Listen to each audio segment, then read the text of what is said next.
Do you have a favourite story from your time as district director? Oh, I do. Oh, awesome. It's not that appropriate. Do you want to hear it? Oh, yes, I want to hear it. Well, we have to put a PG warning on the episode. Little Go PG for it. warning. Okay, go for it.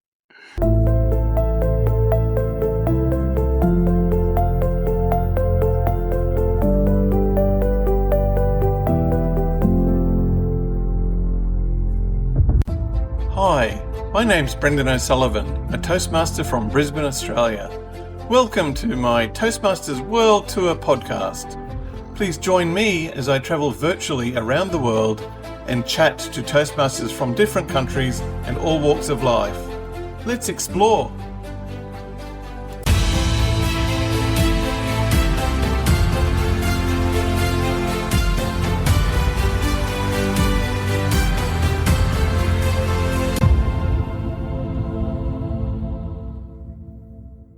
For this episode of Toastmasters World Tour, like a cassowary stuck in the mud of the wet tropics, we're still in Cairns, Australia, famous for Kuranda Sky Rail over World Heritage listed rainforest, tropical fruit from Rusty's Market, and street foraging.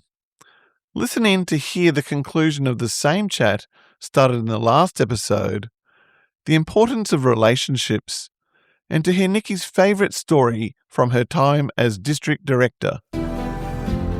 Nicky, part of your role as District Director was involved in ongoing training. Some of those training sessions were overseas. How did you find those experiences? Well, I tell anybody who will listen, we have the best club officer training in the world. We have a couple of very, very good training managers and have had those in place for a couple of years now. And they are corporate trainers in their own right. So they focus on what people need to know. They're very good at using our volunteers' time very well and upskilling them in precisely the things that we need to do our job.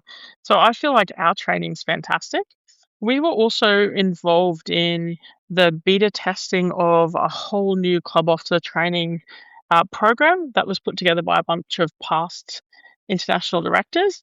I think that program is a dramatic improvement on what Toastmasters had before, and what they had before had not been updated for a very long time. But unquestionably, ours is even better than that. So I feel like our training is great. We've had very good comments over the last couple of years, particularly from people who've held multiple club officer roles and have been to trainings for many times before, that they've got something out of it. So I feel buoyed by that. I think our training is fantastic. So if someone's listening here from somewhere else in the world, they should duck onto one of our online trainings and fill it out and report back. So that's locally here in District 69 you're talking about? Yeah, absolutely. But yourself, you got trained yourself overseas? Oh, yes, apologies. Yes, so as a trio member, so that is Club Growth Director, Program Quality, and District Director, Toastmasters International sends us to training twice a year. And one of those trainings is at the location where the convention is. So they do the training for a couple of days before the convention. And the second one for us is typically in Southeast Asia. So I've had one in Bangkok, one in Malaysia, and one in Jakarta. Okay. And how have they gone? Well, I feel like the best part of that experience is honestly networking with other districts and experiencing what they do and stealing the best ideas and bringing them back. Yes. The actual training itself is probably more of a facilitation style. So there's not a great deal of learning involved. It's more of a sharing kind of a space. And so really the answers are coming from other leaders in the room, not necessarily from the training itself. The gold in that experience absolutely is the networking. What are the best ideas that you've stolen from them overseas? Actually, one of them is a training methodology called brainwriting. How it works is you're sort of seated in a table with maybe 6 or 7 other people, and you've got a piece of paper, and at the top you write down a challenge. So a challenge that maybe you need some new ideas for, you've had trouble solving, whatever your challenge is. And then you pass that paper across to the next person and you receive the person's still left. And so you write 3 answers. And then you swap and get another person and write 3 answers to that challenge. So your paper comes all the way around back to you, and you have 21 ideas. Oh, wow. And it happens very quickly. Sounds like brainstorming. It's a bit like brainstorming, but it's like quiet writing time. The room is silent. So that's perhaps one of the best things that I've seen in terms of a training methodology. It's very interesting to do. Mm. From an ideas perspective, sharing the way other district directors run their council meetings was really beneficial to me. So having a script and having lots of people who are part of that council meeting having access to that script at the time that we're doing it. So we put it on Google Docs and everyone can see it. It makes for a very efficiently run council meeting. And some of those can drag on forever. So that was a good one for me to learn, but also just understanding international challenges. The countries that our region is in, we are all not in America. And so we all have pretty similar challenges with things like getting American dollars out of the country, for example, or the exchange rate being cost prohibitive. If you could change something about the role, what would that be? I don't think I would change anything about the role. I would change something about the club growth director role, though. What's that? So the club growth director comes into the trio, and it's a really big job for their first year. So their part of the job is really devoted to building new clubs. But by the time we get to this time of year, we have both an emphasis on those building new clubs, but really looking at the clubs that we might lose and trying to build them up. And so something I would change is I'd split the club growth director into a fourth role, and that fourth role would focus on membership retention. And the whole idea is that they would really buckle down on those clubs that are struggling with membership, look at marketing programs for them, talking to those members about training, doing whatever they can to really keep the clubs and the members we have, while a club growth director is club growth only. So that's what I would do about the trio roles, is I'd split up that first role, which already is very, very intense, into 2 separate roles. And honestly, I don't think we have, as an organization, enough focus on membership retention. Like keeping our members happy, seeing them grow, developing new goals, mentoring, things like that. I don't think we have great programs in that space. And certainly, as you and I have already alluded to, for experienced members, Pathways just doesn't cut the mustard. We need other stuff. We need good stuff that challenges us. So, yeah, trio roles, that's what I would do. Keep district director and program quality director, but poor old club growth who comes into it and moves at 1,000,000 miles an hour. I will say, we work at least 10 hours a week on Toastmasters in the trio, at least. That's a low week for us. So it's a bit of a side hustle. And I would say our club growth director, Shuvi, she'd probably do 40 hours on Toastmasters this week. It's kind of her main hustle right now. Yeah, so the last week is particularly intense. So, yeah, splitting that role into another person, I think, would be really beneficial for districts all across the world. I think anyone who's been around as a Toastmaster could imagine that the role is quite onerous, particularly if they've done any kind of leadership roles. And that must be potentially a little bit off-putting unless you've got a lot of time and you're very motivated. Does that mean it's hard to find people to fill these roles, or are they knocking down your doors and saying, me, I want to do your job? Well, I had the benefit of people knocking down my doors. So I didn't have trouble filling roles. I had quite a good one. But again, I think that speaks to relationships that I had in place with people beforehand. So I had a lot of people willing to do things. And sometimes I was saying, oh, I'm so sorry, I've already got somebody for that job. So in my case, it was great. I had lots of people to work with. Okay. There are 84 people in my team this year. So it's a fairly large team. And you're doing that as a volunteer side gig. So it can be a time-consuming endeavor. I think if anything was to put people off, it would be that. It would be that just how much time is involved to do the job well. It's a chunky job, that's for sure. Many trios run on retirees. I'm guessing for that reason, is it's hard to get younger folk to step up. And certainly people with young kids, I think that's where there would be a big challenge. Yeah, a really big challenge in that time space. There is also the other thing in that you're working with volunteers. And when you work with volunteers, it's a really different space to when you work with employees. So I run a company and I've got a team of employees here, but of course I pay all of them. So they Yeah. have this extra sweetener to be here. But when Yes. you're working with volunteers, they run mostly on recognition. And so you have Yes. to flip your thinking about your level of appreciation and what people are putting in and how much time they're spending and make sure they're getting something out of it in that space. Yeah, totally understand that. Hmm. Do you have a favourite story from your time as district director? Oh, I do. Oh, awesome. It's not that appropriate. Do you want to hear it? Oh, yes, I want to hear it. Well, do we have to put a PG warning on the episode? Little Go PG for warning. it. Okay, go for it. Well, in August, Toastmasters International sent us to the convention for training. And so that Uh-huh, was in Philadelphia this year.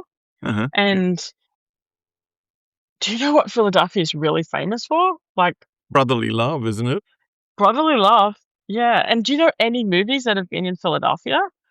Yeah, It'll come to you in just a second. So Shubi is a runner, and okay. she really, really wanted to run up the steps to the Rocky statue. Oh, right, awesome. Yeah, of The course. Rocky Yeah, movies yeah, are all in right, yeah, of Philadelphia. course. Of course, yeah, yeah. And so after the convention was finished, on the last day, that's what we did. We went and we saw the Rocky statue. And Love that. after seeing that, we walked down the steps and we're looking for somewhere for dinner. Mhm, Now, Alex, who is our program quality director, he has a bodgy knee. And so we needed to take a little break from the walking. And we're sitting in this sort of semicircle park. And in the mhm, distance, Alex sees a large group of people coming towards us quite fast.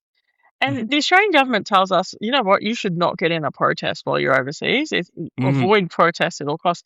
And so we're looking, thinking, oh no, there's a protest coming towards us really quickly. right. And there's a lady at the front with a megaphone, and she comes Mhm. into our semicircle, and she's sort of ramping down. She's on a bike, and she's dressed quite strangely. Lots of colours, like hairspray, and quite minimal bike clothes. And we asked her, "What's happening? What are all these people?" And she said, "Oh, you three are very, very lucky because this is the final stop in our annual naked bike ride." Oh, And within a couple of seconds, 2,000 people, naked people, came into our space. She said, "This year we've had a record number of people enter the naked bike ride. We've got 2,000 bike riders this year." And suddenly we are absolutely surrounded by more naked people than I've ever seen before. But they're not just naked, they're trying to draw attention to their bodies. So they've got like colored hairspray on their pubes. Sometimes their outfits, well, exposing everything, are perhaps best for a sort of S&M sort of club. It was absolutely overwhelming. And we had pretty soon a lot of people saying, "Hey, do you want to get your kid off and join us?"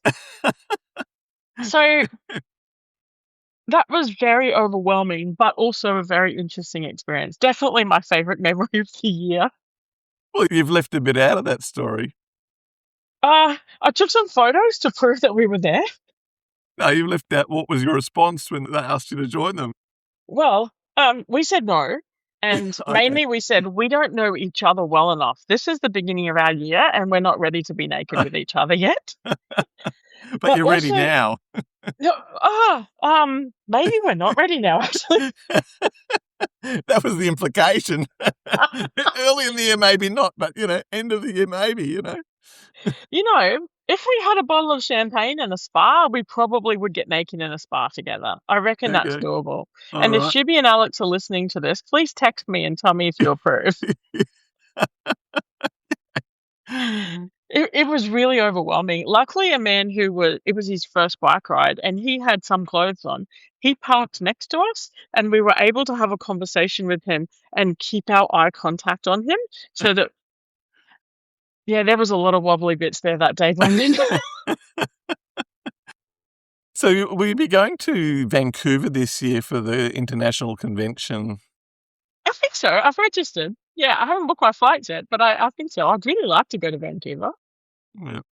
How about you? You went to Anaheim, didn't you? Yeah, yeah. I don't know. I'd love to, but it's time and money and all that. I hope Steve Bates gets through. I hope he does too. Yeah. So that'd be awesome if he got through. I must say the international conventions, I've been to 5 now. Mm-hmm.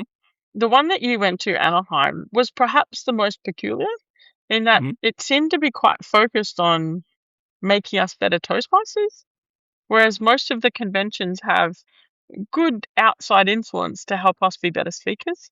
That was the first one that I thought, gee, if this is the only one I've seen, I wouldn't be that impressed. Really? Yeah, because I was a total newbie. It was all very exciting to me.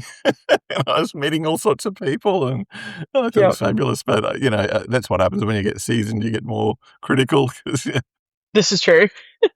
seen it all before and, sort of new. Nicky, do you have any advice for incoming district directors around the world? I do. I think the best thing that you could do in the beginning of your year is get to know as many of your Toastmasters as you can. So really get to understand your members because they're everything. At the end of the year, you really need them. You need them to submit education goals. You need them to bring along members, and you need them to help you get across the board on the dashboard. So I think those relationships are imperative to your success. That's what I would say. Above everything else is get to know your members. I can't tell you how good all those phone calls were for me. Mm, Eh, And yeah, really understanding what makes people tick across my district also helps me advocate for them. It meant for a smooth council meeting. It meant that whenever I needed a favor, I knew someone who I could ask. So I think relationships are everything. Build our community. it's an amazing number of phone calls you're doing each day. I was going to ask you, so do you have everyone's phone number, and do you just, randomly put a list up on the dartboard and throw a dart and just ring up people out of the blue and say, "Hi, I'm Nicky Jurd. I'm your district director." A little bit like that. So at the begin, something that we get given as district directors, actually the whole district here gets this, is we do get the contact details of all of our members, and it's very strict. We must only ever use those contact details for Toastmasters purposes. And so I decided that I would download them all into my phone. So then if I needed to call anybody, I could quickly find them. So Mm-hmm. I do have every member's details in my phone, at least until tomorrow. I'll take them all out tomorrow. And there were all sorts of reasons why I would call people. Mm, Sometimes I would call them because they came second in a contest and I thought they were amazing. So I wanted to mm, give them a bit of encouragement because, once you enter a contest, you just don't get any feedback. It's this empty loop. And sometimes people come up to you and say, hey, you did a really good job, but you don't know why you didn't place or you don't know why you didn't win. So sometimes it was that kind of reason. But often it was because I saw something interesting that their club was doing and I wanted to ask them about it. I wanted to know them a bit better. mm. Often it was my team, like a lot of people on my team, that there's still a lot of relationships there to build. So it wouldn't just be some random member that you knew nothing about and just say, "Hi, I'd like to get to know you." Oh, no. Often it might be a random member, but I have a good reason for my call. So, Makes sense. one of our clubs who did take on a lot of members this year, I did call their president and say, hey, you don't know me, but I'm the district director and your club's doing amazing. Can you tell me about it? Yeah. As the outgoing district director, do you have any fear of relevance deprivation syndrome? Ah, mm, yes. Yeah, I do. I think you fall from the top of a mountain right down to the bottom. And I've had 7 district directors email me to talk about this just in the last 2 days. Really? Okay. Yeah, in our district, we have a very solid group of past district leaders. So they're either district directors or district governors, and we affectionately refer to them as feather dusters. Yes. And many of them have sent a message to say something like, "Oh, welcome to the feather dusters," and they've often said like, "You've done a good job in this, and this space, and uh, you'll need to find something to fill that void because suddenly, I'm going from 10 to 20 hours a week down to 0." So yeah, Your immediate past district director, though, does that not have some level of role? it does, but it doesn't get intense until January. So the immediate past district director focuses on leadership succession. And so I will interview with a committee, of course, interview any of the candidates that are wanting to be elected next year, I see. and we approve their nomination or we don't. So we're doing some good vetting for our future year. But also, my job is to tap those people on the shoulder and go, have you been thinking about this? If not, I think you should be. This would be a great role for you. And it's not really intense until January, that role, because January is when the nominations come in. Sure. So you do have some level of role for the next year, though. Beyond that, And support of the incoming team as well. There's lots to hand over. sure. Beyond that, where to from here, Toastmasters-wise, Nicky? I'm probably keen just to be an everyday member for a little bit, actually, Brendan, and do some pathways and feel out how my club's doing. I've been a little bit, not absent, I've been there, but I haven't been a great contributor to my own club for some time. So I think we have an immediate past year for a good reason. It's a rest year. I don't know what my future will hold. There are international jobs that are sort of seen as above this one. So one of them would be region advisor, where you work with district trios within your region to help them succeed. And the other one would be international director. But of course, international director, the board is only elected every 2 years. Sorry, half the board is elected every year. And Right. this is the year that our region is under election, and both the candidates are from my district. So I would have to wait at least 2 years before running for that. I don't know yet if I have aspirations in that space. I think I'm going to put my feet up and clear my head and drink some champagne and reevaluate where I am. Yeah, fair enough. I was going to ask that if you had any aspirations there, but you've answered that. Nicky, recently I saw you on SBS TV, The Taste of the Tropics, Tropical Innovators. Has Toastmasters had any bearing on opportunities like this? Because I also heard you on radio a little while back. Yeah, that was my first time I've been on television, that SBS gig. I really, really enjoyed it. I think once you become well known in a space, people tap you on the shoulder for things. And I do a lot of professional speaking outside of Toastmasters. So most of those opportunities have come from my professional speaking space. But of course, I only started doing that because I've been a Toastmaster for a long time and I had the confidence to dip my toes into professional speaking. So it's all a bit of a chain of causation, really. Yes, I get that. And yeah, the outcome is that, yeah, as you build a reputation for wanting to be a speaker, then yeah, lots of opportunities come your way. I love the TV experience, but it was so hard. You've got no audience. You're talking at a cameraman. If your host is in the same shot as you, they're standing next to you and you can't make eye contact. It's a really challenging space. Do they pay you for that? Yeah, they did. That's good. That's awesome. Yeah. My first TV gig didn't pay that well, but it did pay. And what about the radio gig? Did that pay? Not the radio one, no. Often the radio gigs tend to be for promo. Yeah, okay. Yeah. And what's your professional speaking that you do? I do. So my company is a tech company. We make software and websites. And my professional speaking is mostly workshops of a tech nature. So I tend to be capacity building, usually business owners, but not always business owners. And most of the speaking is workshop style. So 2-hour workshops, sometimes 3, sometimes a whole day. And they're always on tech topics. So flavor of the year is AI. Everyone wants to know about AI. Yeah. A lot of things like Canva and websites and search engine optimization. I do the odd keynote, but I don't love keynotes. I find them a bit too contrived. The workshop space is very honest, and I love the style where I'm not killing people with PowerPoint. I tend to do tech things with people live, and I usually have them there on their laptops or on their phones or on their tablets, and they're building their skills on the spot. So there's lots of practical do-it-yourself type things in my workshops. So if you want to learn something tech-based, that's often me. Okay. You mentioned TED before. Have you got any aspirations to ever be a TEDx speaker? I haven't actually. We have had many people in our own Toastmasters club join because they had aspirations of TED. Maybe. I don't know that I have an idea worth sharing. Fair think on it.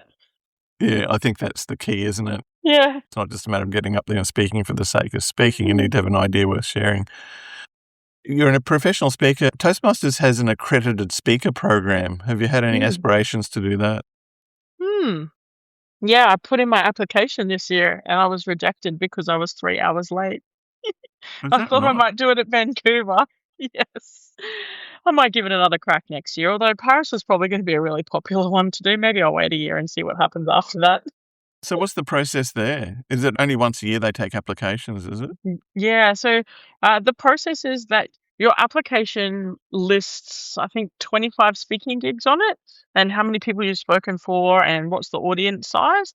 And then you need to get 5 references from people who you've spoken for. So an organization or a contact at that organization.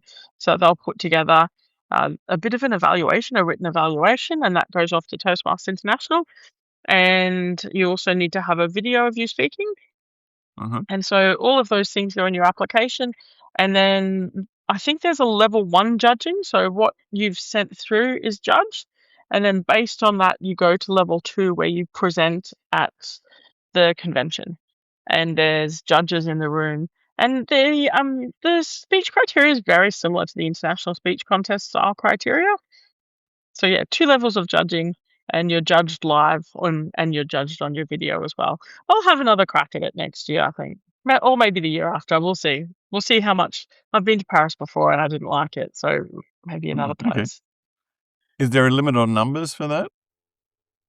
There would be. Oh, actually, I don't know. I presume actually people go through on merit, not on numbers. I don't think there's a max quota each year. Yeah. Okay. All right. Well, I better let you go. You've been so generous with your time, Nicky. Thank you for having me. It's been really fun. It's been so lovely and such a pleasure and an honour having you on. Thank you so much. Thanks for listening to today's show. One of the key elements of Toastmasters is evaluations. This is how we grow and improve, both by encouraging comments for things we got right and points for improvement. We all learn and benefit from these evaluations, not just the person being evaluated. So any feedback in the comments is greatly appreciated. If you have a Toastmasters story you'd like to share or would like to be on the show, I'd love to hear from you. You can reach me at toastmastersworldtour@gmail.com. Thanks for listening.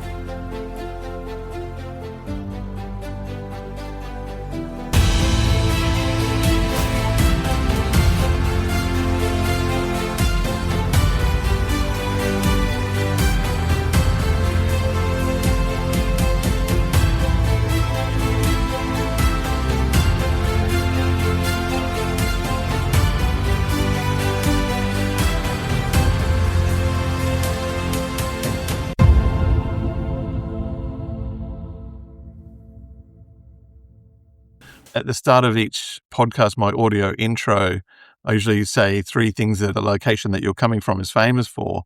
But, watching that SBS program that you're on, it was like, oh my God, there's more things. Because off the top of my head, I would have said Great Barrier Reef. We've got the Daintree. We've got that Garanda. A sky rail. The sky rail. Yeah, the sky Yeah. rail. The sky rail's amazing. And then you got the Crocs and you got Cairns itself. And then watching, I was thinking tropical fruit and Rusty's Market. I thought I could maybe throw tropical fruit from Rusty's Market. I could throw in as one thing. But I loved your street foraging. I thought that was incredible. I do a lot of street foraging. I'm really good at that. I love that. I haven't seen that. I've never seen that being before. Anyone I'll do do a that? speech on that, actually. Have you? Yeah. I Yeah, I love tell that. people where are all the best spots to go. I'll tell you something that's unknown really about this area. You could kind of figure it out if you'd heard it. But where I live, last year we recorded 8 meters of rain. Ah, yes, yeah. And that is just about the highest rainfall in the world. And so we have beautiful rainforests, which the Daintree you've mentioned, but this whole region is heavily rainforested. And as a result, we have amazing biodiversity. So we have lots of bird life, interesting mammals. We've got tree kangaroos and cassowaries here that aren't anywhere else. So really strange animals, which are genuinely interesting to go see. Yeah, the cassowaries too. Yeah, exactly. Oh my! Because I'm trying to do the Toastmasters Magic 3, and it's so hard to boil it down. It's going to be so hard to boil it down for 3 for Cairns. Yeah. Cairns is fabulous. I know bird life. I went bird watching up there.